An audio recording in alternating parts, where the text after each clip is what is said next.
नमो नमः। नमः संस्कृताय। संस्कृत गौरवम चैनल पर आप सभी का स्वागत है। यदि आप चैनल पर पहली बार आए हों तो चैनल को सब्सक्राइब करें और अगर कक्षा अच्छी लगे तो वीडियो को लाइक और शेयर भी करें। आज हम पुनः मृच्छकटिकम ग्रंथ के अध्ययन के क्रम में उपस्थित हुए हैं। पिछली कक्षा में हमने मृच्छकटिकम ग्रंथ के प्रथम अंक के कुल 15 श्लोकों तक अध्ययन कर लिया था। आज की इस कक्षा में हम 16वें श्लोक से प्रारंभ करेंगे। तो पिछली कक्षा में हमने यह अध्ययन किया था कि जो चारुदत्त है वह चारुदत्त विदूषक से कहता है कि पूजा इत्यादि करने के लिए जब कहता है तो विदूषक कहता है कि आप जो इतना रोज नित्य कर्म करते हैं, जो रोज इतना पूजा पाठ करते हैं, जब उसका कोई फल नहीं है तो फिर पूजा पाठ करने से कोई मतलब ही नहीं है। मैं पूजा करने के लिए नहीं जाऊंगा। तो चारुदत्त कहता है कि नहीं, माँ मयिवम गृहस्थस्य नित्यो अयम विधि। तो यहाँ पर जो है 3 प्रकार की विधियाँ बताई गई हैं, जिसमें नित्य कर्म, काम्य कर्म और नैमित्तिक कर्म, 3 प्रकार के कर्म यहाँ पर बताए गए हैं, जिसमें से नित्यो अयम विधि मतलब नित्य कर्म जो है। तो नित्य कर्म क्या होता है? जो संध्या वंदन आदि क्रिया होती है वह नित्य कर्म होती है। तो चारुदत्त उसी को बताता है, क्योंकि जब विदूषक कहता है कि जब देवता आप पर नहीं प्रसन्न हो रहे हैं इतना आपके रोज नित्य कर्म करने पर, तो फिर जो है इनकी पूजा करना व्यर्थ है। तो अब वही चारुदत्त जो है वह विदूषक को समझाते हुए कहता है। तो इसका हम उच्चारण करते हैं। तपसा मनसा वाग्भिः पूजिता बलि कर्मभिः तुष्यन्ति समिनां नित्यं देवताः किं विचारितैः। इसका अन्वय है कि तपसा मनसा वाग्भिः बलि कर्मभिः नित्यं पूजिताः देवताः समीनां नित्यं तुष्यन्ति अस्मिन् विषये विचारितैः किम। कहते हैं तपसा मनसा, तपसा अर्थात तपस्या से, मनसा अर्थात मन से, वाग भी अर्थात स्तुति रूपी वचनों से, और बलि कर्म भी यानी बलि कर्मों से, अन्न इत्यादि जो बलि दी जाती है ऐसे कर्मों से, नित्यम यानी प्रतिदिन रोजाना, पूजिताः अर्थात पूजा किए गए अथवा अर्चित किए गए, अर्चना जिसकी की गई हो, देवता ऐसे देवगण, समीनाम, समीनाम अर्थात सम वाले कहने से तात्पर्य शांत लोगों पर, नित्यम अर्थात सदैव, तुष्यन्ति अर्थात संतुष्ट करते हैं, प्रसन्न रहते हैं ऐसे लोगों पर। इस विषय में विचारितैहि अर्थात समालोचना से, विचार करने से, तर्क वितर्क करने से, किम अर्थात क्या लाभ है, अर्थात कोई फल नहीं है, यानी श्रद्धा पूर्वक पूजन इत्यादि कार्य करना ही चाहिए, सबको करना चाहिए। इसका शाब्दिक अर्थ देखते हैं। कहते हैं तपसा अर्थात तपस्या से, मनसा अर्थात मन से, वाग भी अर्थात स्तुति रूपी वचनों से, और बलि कर्म भी अर्थात बलि कर्मों से, नित्यम अर्थात प्रतिदिन रोजाना, पूजिता अर्थात पूजा किए गए, अर्चित, देवता अर्थात देवगण, समीनाम अर्थात सम वाले यानी शांत लोगों पर, नित्यम अर्थात सदैव, तुष्यन्ति अर्थात संतुष्ट करते हैं, प्रसन्न रहते हैं। इस विषय में विचारितैहि अर्थात समालोचना से, तर्क वितर्क करने से, किम अर्थात क्या लाभ है, अर्थात कोई फल नहीं है, अतः श्रद्धा पूर्वक पूजन का कार्य करना चाहिए। पुनः एक बार श्लोक का उच्चारण करते हैं।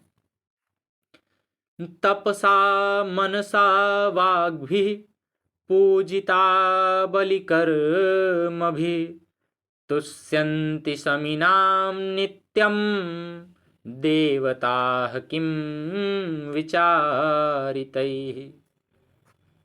अर्थात चारुदत्त कहता है कि तपसा मन, स्तुति रूपी वचनों और बलि कर्मों यानी पूजन में उपहार स्वरूप भेंट किए जाने वाले अन्न इत्यादि से, नित्य समर्चित देवता लोग शांत चित्त वाले लोगों पर, भक्तों पर सदैव प्रसन्न रहते हैं। इस विषय में तर्क वितर्क करने से कोई लाभ नहीं है। देखिए, इस श्लोक में जो चारुदत्त है वह कहता है कि हे मित्र, ऐसा मत कहो कि पूजा पाठ से कोई लाभ नहीं है, ऐसा ना कहो, क्योंकि गृहवासियों की यह नित्य क्रिया है, रोजाना करने वाली क्रिया है। तपस्या से मन, वाणी और एवं बलि कर्मों के द्वारा जब आप पूजा करते हैं तो देवता ऐसे मनुष्यों पर बहुत प्रसन्न रहते हैं। इस विषय में तर्क वितर्क करने से कोई लाभ नहीं है। देखिए, जो संसार में संकटापन्न व्यक्ति होता है उसकी रक्षा सदैव उसके गृह देवता ही करते हैं। इसलिए समय समय पर गृह देवताओं को प्रसन्न करने के लिए श्रद्धा पूर्वक दान आदि के आयोजन किए जाते हैं। यज्ञ के संबंध में भी यही धारणा है कि यज्ञ का जो धुआं होता है देवताओं तक पहुंचता है, जिससे वे प्राणियों का कल्याण करते हैं। कहा जाता है ना कि देवताओं का जो बल है वो यही यज्ञ इत्यादि में जो हम आहुतियां देते हैं वही देवताओं का बल होता है। कभी भी आप देखेंगे जब आप किसी देवता को आहुति डालते हैं तो उस देवता का नाम लेकर के आहुति डालते हैं तो वह उस देवता को वह प्राप्त होता है जो आहुति आप अग्निकुंड में डालते हैं। तो इसीलिए कहते हैं कि और जब उस यज्ञ का धुआं देवताओं के पास पहुंचता है तो वो देवता क्या करते हैं, हमारी आपकी सहायता करते हैं, हमारा आपका कल्याण करते हैं। भाई, किसी को आप भोजन देंगे, चाहे एक जानवर हो, चाहे एक कुत्ता भी हो, कुछ भी हो, आप कोई भी ले लीजिए, भगवान की बात तो दूर की है, तो यदि आप उसको भोजन कराते हैं, उसको खिलाते हैं, तो वह आपका सहयोग करेगा, ना कि आपका गला काटेगा। तो जब देवताओं को हम आहुति देते हैं तो देवताओं को उससे बल मिलता है। तो देवता क्या करते हैं, हमारी रक्षा करते हैं, सदैव हमारा कल्याण करते हैं। इसलिए जो चारुदत्त है वह विदूषक के द्वारा पूजा ना करने पर उसे समझाते हुए यह बात कहता है कि जो गृहस्थ लोग होते हैं, गृहस्थ को सदैव विश्वास पूर्वक पूजा करनी चाहिए, क्योंकि पूजा करना जो है वह नित्य कर्म है। इसका फल एक दिन में मिलने वाला नहीं, धीरे धीरे इसका फल मिलता है। अतः यह निश्चित रूप से कहा जा सकता है कि तपस्या से, मन से, स्तुति रूप वचनों से एवं बलि कर्मों के द्वारा पूजित देवता सदैव व्यक्तियों के ऊपर क्या करते हैं, अनुकंपा करते रहते हैं, सदैव उनका कल्याण करते रहते हैं। इसमें कोई विचार विमर्श करने की आवश्यकता नहीं है। अर्थात देवता तो नित्य पूजा करने पर ही सरलता से प्रसन्न हो जाते हैं, सदैव सहायता करते हैं। और यह सत्य भी है, अगर आप नियमित पूजा इत्यादि करते हैं तो उसका फल आपको एक दिन में तो नहीं मिलेगा, ये स्पष्ट जान लीजिए। आप सोचिए कि आज आपने कोई पूजा किया और आज आपको उसका फल मिल जाए, तो यह संभव नहीं है। वह धीरे धीरे उसका फल परिणत होता है। तो इसलिए वह चारुदत्त जो है वह विदूषक को भी यही बात समझाता है। चलिए अभी इसकी टिप्पणी देखते हैं।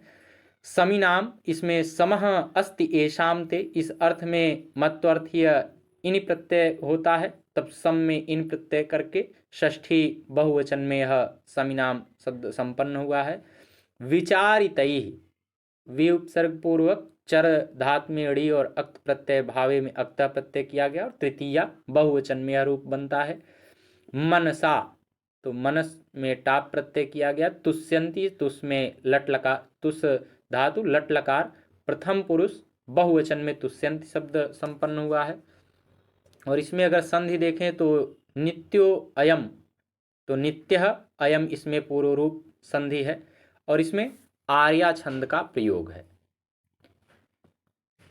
अब आगे विदूषक कहता है, जब चारुदत्त यह समझाता है कि नहीं तुम्हें जो है बलि इत्यादि देना चाहिए। देखिए यहाँ पे एक वाक्य छूट गया कि तद गच्छ मातृभ्यो बलि मुपहर, अर्थात इसलिए जाओ और मातृ देवियों को बलि अर्पित करो। यह बात कौन कहता है, चारुदत्त कहता है। किससे, विदूषक से कहता है। तो अब विदूषक क्या कहता है, विदूषक कहता है भोः, अर्थात श्रीमान, न गमिष्यामि, मैं तो नहीं जाऊंगा, अन्यः कोपि प्रयुज्यताम, किसी दूसरे को इस कार्य के लिए भेज दीजिए।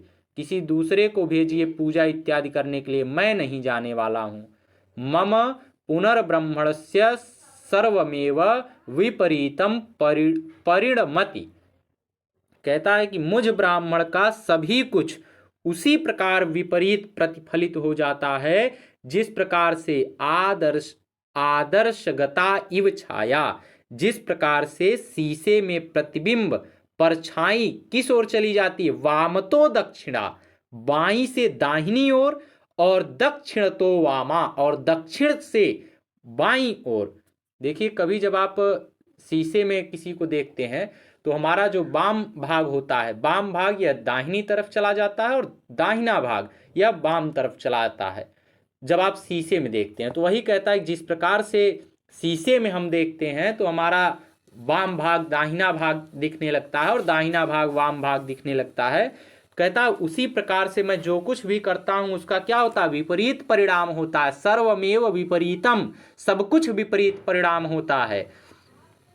अन्यच्च कहते हैं दूसरा कारण यह है कि एतस्याम प्रदोष वेलायाम इह राजमार्गे गणिका विटा चेटा राजवल्लभास्य पुरुषाः संचरन्ति। वह कहता है कि दूसरा कारण यह है कि संध्या काल में ही, कब, एतस्याम प्रदोष वेलायाम, तो संध्या काल के में सड़क पर कौन कौन, राजमार्गे यानी राजमार्ग पर गणिका, गणिका कौन, तो वही वैश्या, वैश्या कौन है इसमें, वसंत सेना। कहते हैं वसंत सेना जैसी जो गणिकाएं हैं, विट है, चेट है, और राजा के जो अन्य प्रिय लोग हैं, राजवल्लभाश्च पुरुषाः संचरन्ति, जो राजा के अन्य प्रिय लोग हैं वह क्या कर रहे हैं, राजमार्ग पर घूम रहे हैं। इसलिए तत मंडूकलुब्धस्य, इसलिए मेढक के लालची काल सर्पस्य, काल सर्प के मूषिक इव, मुख में मूषिक इव यानी चूहे के समान, अभिमुखा पतितो वध्य इदानीम भविष्यामि। जिस प्रकार से मेढक के लालची सर्प के मुख में चूहे के समान गिरकर फंसकर इस समय मैं वध के योग्य यानी मार डालने के योग्य हो जाऊंगा, क्योंकि वह सब क्या है, बहुत इस पर हमारे ऊपर सेध लगा करके बैठे हुए हैं। यदि हमको वह देखेंगे तो हमको वह मार सकते हैं, इसलिए मैं कहीं नहीं जाने वाला हूं। त्वमिह उपविष्टः किम करिष्यसि, आप यहां बैठ करके क्या करेंगे। वो सब वहां पर सियाल और राजा के प्रिय जो सेवक हैं, चेट है, ये सब मुझे जैसे सांप जो है मेढक को खाने के लिए बैठा रहता है लेकिन चूहे को पकड़ लेता है तो खा जाता है, उसी प्रकार से कह रहे हैं ये सब सेध लगाएं किस लिए, चारुदत्त को यानी आपको पकड़ने के लिए, आपको ये सब मारना चाहते हैं। लेकिन अगर मैं चला गया, मैं तो आपका मित्र हूं, मैं तो फंस जाऊंगा, मुझे पकड़ लेंगे और मुझे ही मार डालेंगे। तो अब चारुदत्त जो है वह कहता है कि भवतु, अच्छा, तिष्ठ तावत, अच्छा तब तक ठहरो।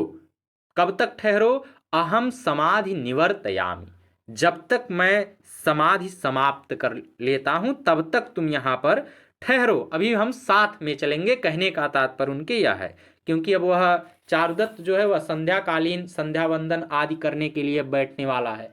कह रहा है अब मैं जब समाधि समाप्त कर लूंगा तब जो है साथ में चलेंगे। तो अब नेपथ्य से अब फिर आवाज आती है, नेपथ्य से आवाज आती है, तिष्ठ वसंत सेने तिष्ठ, अर्थात रुको वसंत सेना रुको। अब ततः प्रविशति विट सकार चेटैर नुगम्यमाना वसंत सेना। अब जो है इसके बाद विट, सकार और चेट के द्वारा पीछा की जाती हुई वसंत सेना प्रवेश करती है। देखिए वसंत सेना चल रही है और उसके पीछे पीछे कौन कौन है, विट है, सकार है, चेट है, ये तीनों उसका पीछा कर रहे हैं। तो अब मंच पर प्रवेश होता है। विट कहता है वसंत सेने तिष्ठ तिष्ठ, हे वसंत सेना रुको रुको। अब यह श्लोक कहता है, विट कहता है, इसका हम उच्चारण करते हैं, यह वसंत तिल का छंद में है। किं त्वं भयेन परिवर्तितसौ कुमार्या नृत्यप्रयोगविशदौ चरणौ क्षिपन्ति उद्विग्नचञ्चलकटाक्षविश्रेष्टदृष्टिर्व्याधानुसारचकिता हरिणीवयासि। इसका अन्वय है, भयेन परिवर्तित सौ कुमार्या नृत्य प्रयोग विशदौ चरणौ क्षिपन्ति उद्विग्न चंचल कटाक्ष विसृष्ट दृष्टि त्वं व्याधानुसार चकिता हरिणी इव किम यासी। कहते हैं भयेन अर्थात भय के कारण परिवर्तित सौ कुमार्या अर्थात सुकुमारता यानी मंद गति को छोड़ देने वाली नृत्य प्रयोग विशदौ अर्थात नाचने की कला में चतुर चरणौ अर्थात अपने दोनों पैरों को छिपंती अर्थात फेंकती हुई अर्थात जल्दी जल्दी चलती हुई उद्विग्न चंचल कटाक्ष विसृष्ट दृष्टि अर्थात भय विह्वल उद्विग्न अर्थात भय से विह्वल चंचल कटाक्ष विसृष्ट दृष्टि अर्थात चंचल कटाक्षों से देखती हुई त्वम अर्थात तुम वसंत सेना व्याधानुसार चकिता अर्थात शिकारी के द्वारा पीछा किए जाने से घबराई हुई हरिणी इव हिरणी के समान किम यासी किस लिए भागी जा रही हो। इसका शाब्दिक अर्थ देखते हैं।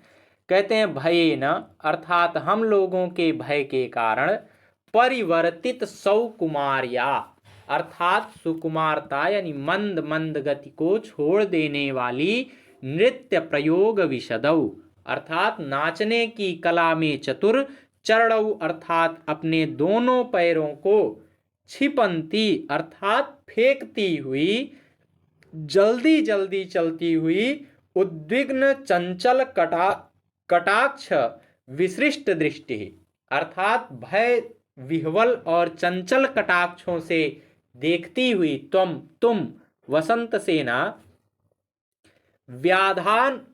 व्याधानुसार चकिता अर्थात शिकारी के द्वारा पीछा किए जाने से घबराई हुई हरिणी इव अर्थात हिरणी के समान किम अर्थात किस लिए यासी अर्थात भागी जा रही हो।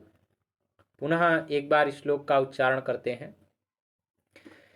किंतु भयेन परिवर्तितसौ कुमार्या नृत्य प्रयोग विशदौ चरणौ क्षिपन्ति उद्विग्न चंचल कटाक्ष विश्रेष्ट दृष्टि व्याधानुसार चकिता हरिणी वयासि अर्थात वह विट कहता है कि हम लोगों के भय के कारण पहले कहता है हे वसंत सेना रुको रुको रुको रुको हम लोगों के भय के कारण अपनी मंद गति को बदल देने वाली नृत्य कला में कुशल नृत्य कला में पारंगत अपने पैरों को जल्दी जल्दी फेंक कर आगे बढ़ती हुई भय से विह्वल एवं चंचल कटाक्षों से चारों ओर दृष्टिपात करती हुई तुम वसंत सेना शिकारी के द्वारा पीछा किए जाने से घबराई हुई हिरणी के समान क्यों भागी जा रही हो। देखिए इसमें जो विट है वह कहता है कि हे वसंत सेना तुम अपने परिजनों अर्थात सेवकों पल्लवक और परिभृतिका के साथ जा रही थी और उज्जैनी की शासन व्यवस्था जब ठीक नहीं थी तो उस समय गुंडे बदमाश और कामुक जन स्त्रियों को कहीं भी रोक करके कामुक प्रस्ताव करने लगते थे। तो वैश्या तो वैसे ही पहले से वैश्या ही है तो उसे तो हर कोई कामुक प्रस्ताव उसके सामने रखने के लिए खड़ा रहता है और वह सुनने की अधिकारिणी उसको समझता है। तो कहते हैं कि हे वसंत सेना, सुकुमार ही है, सुकुमारी नारी को धीरे धीरे चलना चाहिए। तुम क्या हो, बहुत सुकुमार हो, तुमको धीरे धीरे चलना चाहिए, क्यों भागी जा रही हो। और जो तुम्हारे पैर जो हैं, जो तुम्हारे चरण हैं, वह नृत्य करने में जब इतने दक्ष हैं, इतने कुशल हैं, तो उसे अपने चरणों को नृत्य करने दो। तुम्हें भागना नहीं, भागो, भाग क्यों रही हो तुम इतना। लेकिन जो वसंत सेना है वह क्या है, वह अपने व्याकुल और चंचल कटाक्षों से दृष्टिपात कर रही है और इस प्रकार से भाग रही है जैसे कोई शिकारी किसी हिरनी का पीछा किया हो। देखिए, कोई भी हो, अगर वह स्त्री है तो वह कहीं ना कहीं उसके भीतर भी तो भले वह एक, यहाँ पर उसे ऐसा बताया गया है कि वह किस रूप में है, तो एक वैश्या के रूप में वह यहाँ पर है। लेकिन कोई भी व्यक्ति हो, यदि उसे कोई दूसरा व्यक्ति प्रिय नहीं है तो जब वह उसका पीछा करता है तो उसे भय लगता है और वह उस भय के कारण व्यक्ति उससे दूर हटता है। किसी से आप प्रेम करते रहिए, वह आपका पीछा करे तो देखिए आपके कदम इतने धीरे हो जाएंगे कि आपको लगेगा कि बस कोई कह दे कि हम खड़े हो जाएं। लेकिन जब वही आपका कोई प्रतिपक्षी हो, आपकी उससे बनती ना हो, वह आपका पीछा करे तो आपको लगे कि बस कुछ भी मिले, हवाई जहाज ही मिले, तुरंत यहाँ से निकलें। तो उसी प्रकार से जब वसंत सेना का पीछा यह तीनों करते हैं, कौन कौन, तो सकार, सकार के जो मित्र हैं, और ये सब जब पीछा करते हैं, विट इत्यादि, तो वह क्या करती, बहुत तेजी से भागने लगती। कैसे, जैसे कोई शिकारी जब पीछा करता है किसी हिरनी का और हिरनी भागती है, उसी प्रकार से यह वसंत सेना भाग रही है। इसकी टिप्पणी में हम बताएंगे कि इसमें देखिए विशिष्ट शब्द है, यह वि उपसर्ग पूर्वक सृज धातु में प्रत्यय करने पर बना है। छिपंती, यह छिप में सर्त्री प्रत्यय और गिप प्रत्यय किया गया है। समास अगर देखें तो परिवर्तित सौकुमार्या, इसमें परिवर्तितम सौकुमार्य ययासा, इसमें बहुव्रीहि समास है। नृत्य प्रयोग विशदौ, नृत्य प्रयोग विशदौ, इसमें सप्तमी तत्पुरुष समास हो जाएगा। उद्विग्न चंचल कटाक्ष विसृष्ट दृष्टि, तो इसमें देखिए यह जो शब्द है, इसमें यह विवादग्रस्त पद है। इसमें कहते हैं कि यहाँ पर जो उद्विग्न चंचल कटाक्ष, इन्हें विशिष्ट क्रिया का विशेषण बना करके बहुव्रीहि करना चाहिए, ऐसा कहते हैं। तो दो प्रकार से इसमें जो है समास विग्रह इसका होता है। एक होता है उद्विग्न चंचल कटाक्ष रूपेण विसृष्टा दृष्टा दृष्टि ही ययासा, एक इस प्रकार से होता है। और दूसरा इस प्रकार से कर सकते हैं कि उद्विग्ना च चंचला च कटाक्ष विसृष्टा च दृष्टिर्यस्याह सा, इसमें बहुव्रीहि समास हो जाएगा। फिर आगे कहते हैं, इसमें देखिए संधि भी है इस शब्द में। हरिणीव, हरिणीव, इसमें हरिणी में इव करते हैं तो दीर्घ संधि हो जाता है। व्याधानुसार, व्याध और अनुसार करते हैं तो इसमें देखिए आ और आ है तो इसमें भी दीर्घ संधि ही हो जाएगा। अलंकार की बात करें तो इसमें उपमा अलंकार है और वसंत तिल का छंद है। अगर गुण और रीत की बात करें तो इसमें ओज गुण है और इसकी रीति जो है पांचाली रीति है। अब देखिए फिर सकार भी कहता है। सकार क्या कहता है, वह भी कहता है तिष्ठ वसंत सैनिके तिष्ठ, हे वसंत सेना रुको, रुको, ठहर जाओ, क्यों भागती हो। तो अब देखिए यह जो श्लोक है इसका भी हम उच्चारण करते हैं। वह सकार कहता है, किंयासि धावसि पलायसे प्रस्खलन्ते वासु प्रसेदनमरिष्यसि तिष्ठ तावत्, कामेन दह्यते खलु न मे, खलु मे हृदयं तपस्वी, अंगार राशि पतितमिव मांसखंडम। इसका अन्वय है कि प्रस्खलंती किम यासी धावसी पलायसे हे वासु, प्रसीद न मरिष्यसि तावत तिष्ठ, अंगार राशि पतितम मांसखंडम इव तपस्वी मे हृदयम कामेन दह्यते खलु। कहते हैं प्रस्खलंती अर्थात लड़खड़ाती हुई, किम अर्थात क्यों, यासी अर्थात जा रही हो, धावसी अर्थात दौड़ रही हो, पलायसे अर्थात भाग रही हो, हे वासु अर्थात हे बाले, प्रसीद अर्थात मुझ पर प्रसन्न हो जाओ, खुश हो जाओ, न मरिष्यसि अर्थात नहीं मरोगी, यानी मरोगी नहीं, प्रसन्न हो जाओ मुझ पर, तावत तिष्ठ तावत अर्थात कुछ, तिष्ठ अर्थात रुको, कुछ ठहर जाओ, अंगार राशिपतितम अंगार राशिपतितम अर्थात अंगारों के समुदाय में गिरे हुए, मांस खंडलम इव अर्थात मांस के टुकड़ों के समान, में अर्थात मेरा, तपस्वी अर्थात बेचारा, हृदयम अर्थात हृदय यानी दिल, कामेन अर्थात काम रूपी अग्नि से दह्यते अर्थात जलाया जा रहा है, खलु अर्थात निश्चित है, यह निश्चित रूप से जलाया जा रहा है। इसका शाब्दिक अर्थ देखते हैं। प्रस्खलंती अर्थात लड़खड़ाती हुई, किम अर्थात क्यों, यासी अर्थात जा रही हो, धावसी अर्थात दौड़ रही हो, पलायसे यानी भाग रही हो, हे वासु अर्थात हे बाले, प्रसीद अर्थात मुझ पर खुश हो जाओ, न अर्थात नहीं, मरिष्यसि अर्थात मरोगी, तावत अर्थात कुछ, तिष्ठ अर्थात रुको ठहर जाओ, अंगार राशिपतितम अर्थात अंगारों के समुदाय में गिरे हुए, मांस खंडम अर्थात मांस के टुकड़े के, इव अर्थात समान, में अर्थात मेरा, तपस्वी अर्थात बेचारा, हृदयम अर्थात हृदय दिल, कामेन अर्थात काम रूपी अग्नि से, दहाते अर्थात जलाया जा रहा है, खलु अर्थात यह निश्चित है। पुनः एक बार श्लोक का उच्चारण करते हैं। किंयासि धावसि पलायसे प्रस्खलन्ति,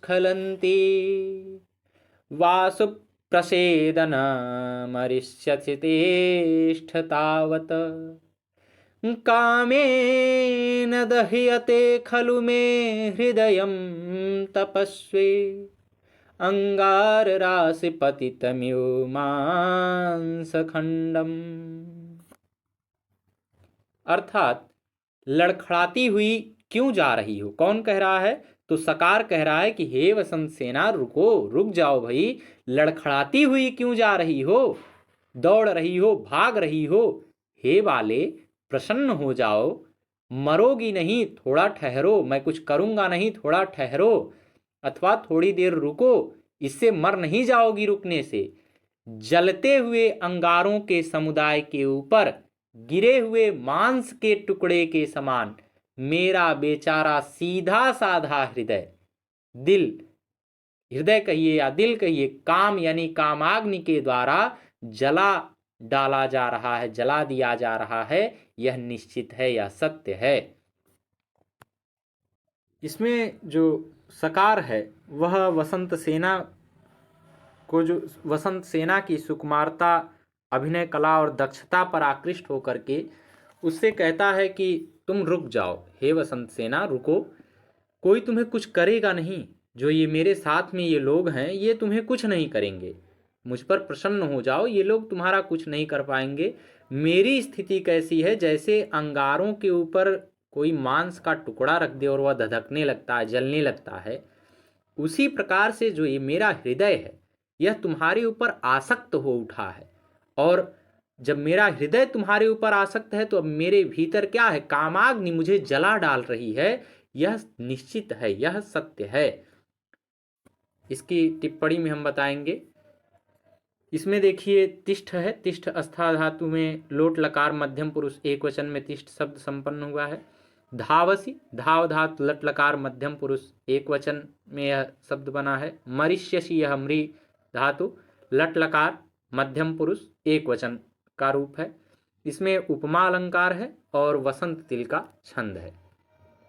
अब देखिए चेट भी कहता है, चेट भी कहता है और वो सकार भी कहता है। देखिए सकार, चेट और तीन लोगों का प्रवेश होता है उसमें। हाँ, विट, सकार और चेट। तो सबसे पहले विट ने कहा कि वसंत सेना रुको रुको, फिर इसके बाद किसने कहा, फिर सकार ने कहा। अब चेट भी कह रहा है, चेट भी कह रहा है आर्य के तिष्ठ तिष्ठ, हे आर्य के रुको रुको जरा, ठहरो।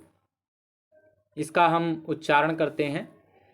उत्त्रासिता गच्छसि अन्तिका में, सम्पूर्णपक्षेव ग्रीष्म मयूरी, अववल्गते स्वामी भट्टारको मे, वने गतः को कुटशावक इव।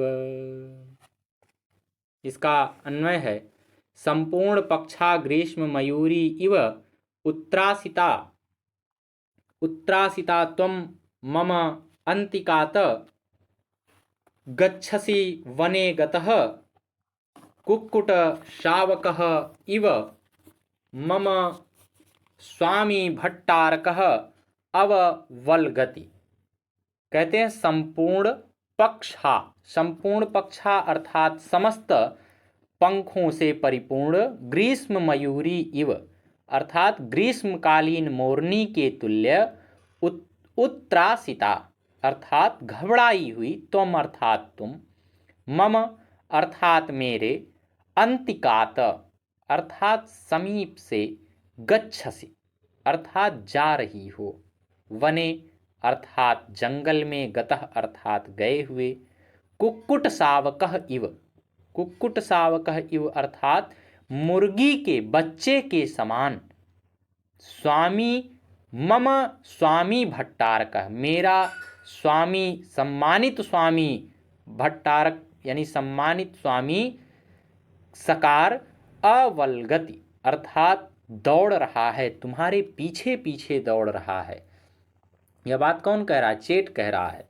इसका शाब्दिक अर्थ भी देखते हैं। कहते हैं संपूर्ण पक्षा अर्थात समस्त पंखों से परिपूर्ण, ग्रीष्म मयूरी इव अर्थात ग्रीष्मकालीन मोरनी के तुल्य, उत्त्रासिता अर्थात घबराई हुई, मम अर्थात मेरे, अंतिकात अर्थात समीप से, गच्छसि अर्थात जा रही हो, वने अर्थात जंगल में, गतः अर्थात गए हुए, कुक्कुट शावक इव अर्थात मुर्गी के बच्चे के समान, मम अर्थात मेरा, स्वामी भट्टारकः अर्थात सम्मानित स्वामी सकार, अववल्गति अर्थात तुम्हारे पीछे पीछे दौड़ रहा है, भाग रहा है हमारा स्वामी तुम्हारे पीछे पीछे। पुनः एक बार श्लोक का उच्चारण करते हैं। उत्त्रासिता गच्छसि अन्तिका में कान में, संपूर्णपक्षेव ग्रीष्म मयूरी, अववल्गति स्वामी भट्टारको मे, वने गतः को कुटशावक इव अर्थात संपूर्ण पंखों वाली ग्रीष्म ऋतु की मोरनी के समान भयभीत हुई तुम मेरे पास से भागी जा रही हो, वन में गए हुए मुर्गी के बच्चे के समान मेरा सम्मानित स्वामी सकार तुम्हारे पीछे पीछे दौड़ रहा है। देखिए यह जो चेट है यह कहता है कि हे आर्य ठहर जाओ, क्योंकि जो यह चेट है यह विनोदी स्वभाव वाला है और वसंत सेना को जाने से रोक रहा है तथा सकार से बचने के लिए आगाह भी कर रहा है।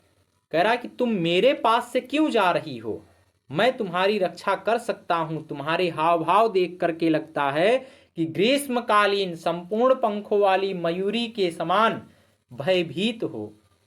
मेरा स्वामी सकार तुम्हारा उसी प्रकार से पीछा कर रहा है जैसे वन में स्थित मयूरी का वन मुर्गे के बच्चे भ्रमित होकर के पीछा करते हैं।